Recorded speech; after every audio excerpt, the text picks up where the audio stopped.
D'un point de vue évolutionniste, la sexualité féminine a souvent été perçue à travers le prisme de la survie et de la reproduction. Les femmes, porteuses de vie, ont historiquement été considérées comme sélectives dans le choix de leur partenaire. Cette sélectivité assurait la survie de leur progéniture et la perpétuation de leur lignée génétique. Cependant, cette perspective n'est qu'une face de la médaille. Certains psychologues évolutionnistes soutiennent que la promiscuité féminine, dans certains contextes, pourrait également être une stratégie de domination. En ayant plusieurs partenaires, les femmes pourraient potentiellement s'assurer davantage de ressources et de protection pour elles-mêmes et leurs enfants. Cette théorie suggère que la promiscuité, plutôt que d'être uniquement dictée par la biologie, pourrait être une interaction complexe entre des pulsions biologiques et des dynamiques sociales. Elle souligne la nécessité de dépasser les explications simplistes de la sexualité féminine et de reconnaître la nature multiforme des désirs des femmes. Les expériences de la petite enfance, notamment celles liées à l'attachement et à la sécurité, jouent un rôle crucial dans le façonnement de nos relations adultes. Lorsqu'un enfant subit de la négligence, un abandon ou un traumatisme, cela peut créer des blessures profondes qui affectent sa capacité à former des liens d'attachement sécurisants plus tard dans la vie. Ces expériences précoces peuvent se manifester à l'âge adulte par une peur de l'intimité, un besoin de validation ou une difficulté à faire confiance aux autres. Pour certaines femmes, la promiscuité devient un moyen de rechercher l'amour et la connexion, bien que de manière malsaine et finalement insatisfaisante. Elles peuvent s'engager dans des relations sexuelles occasionnelles pour se sentir désirées et voulues, engourdissant temporairement la douleur des blessures passées. Cependant, ce cycle de recherche de validation externe les laisse souvent avec un sentiment de vide et de déconnexion encore plus profond. Dans une société saturée d'images qui objectivent et sexualisent les femmes, il n'est pas surprenant que beaucoup d'entre elles intériorisent le regard masculin. Le bombardement constant de messages médiatiques assimilant la valeur d'une femme à son attrait physique peut conduire à une perception déformée de soi. Pour certaines femmes, la promiscuité devient un moyen de rechercher la validation et le pouvoir à travers le regard masculin. En suscitant l'attention et le désir des hommes, elles ressentent un sentiment de contrôle et d'autonomie. Cependant, ce pouvoir est souvent éphémère et superficiel. Il repose sur une validation externe et renforce en fin de compte les systèmes mêmes qui objectivent et dévaluent les femmes. La véritable autonomisation vient de l'intérieur, d'un sentiment d'amour-propre et d'acceptation de soi, et non de la recherche de l'approbation des autres.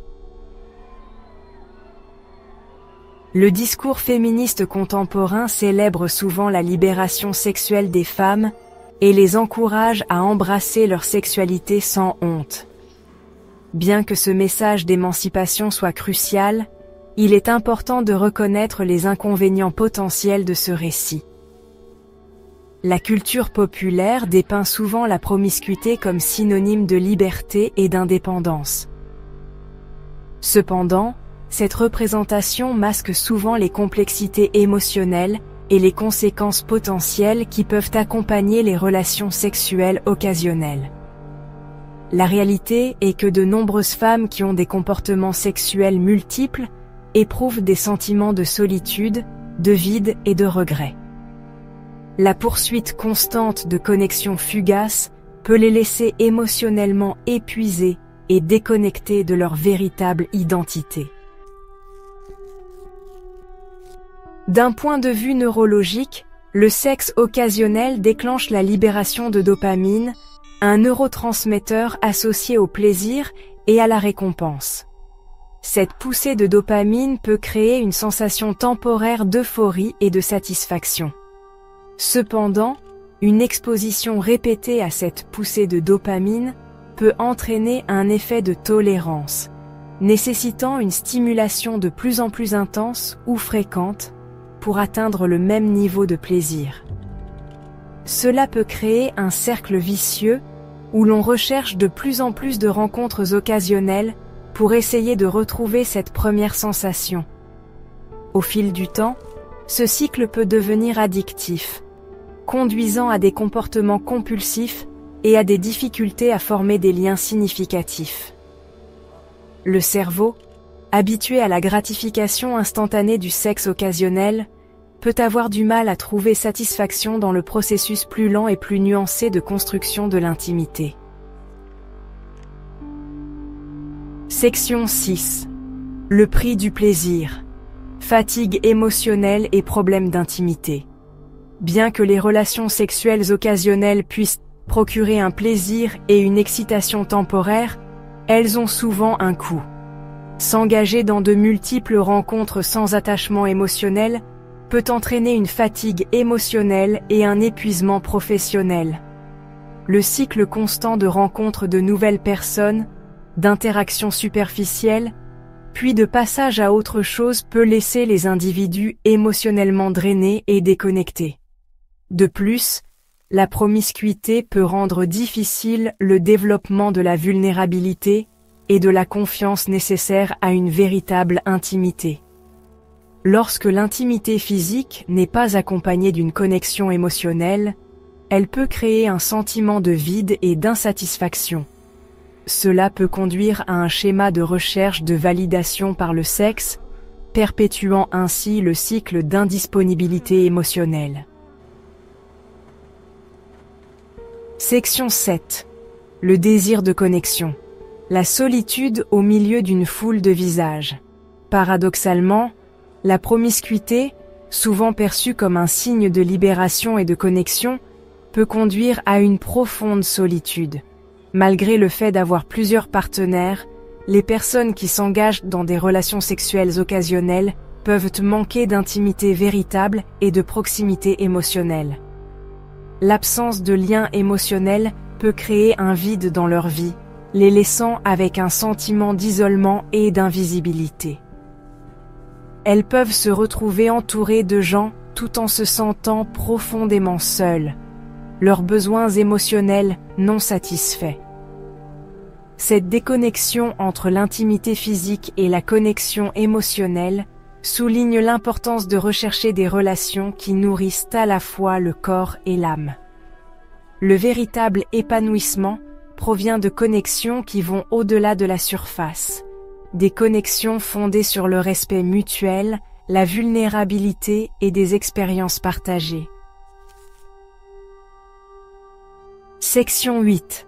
Liberté ou évitement, comprendre les motivations. Derrière la promiscuité.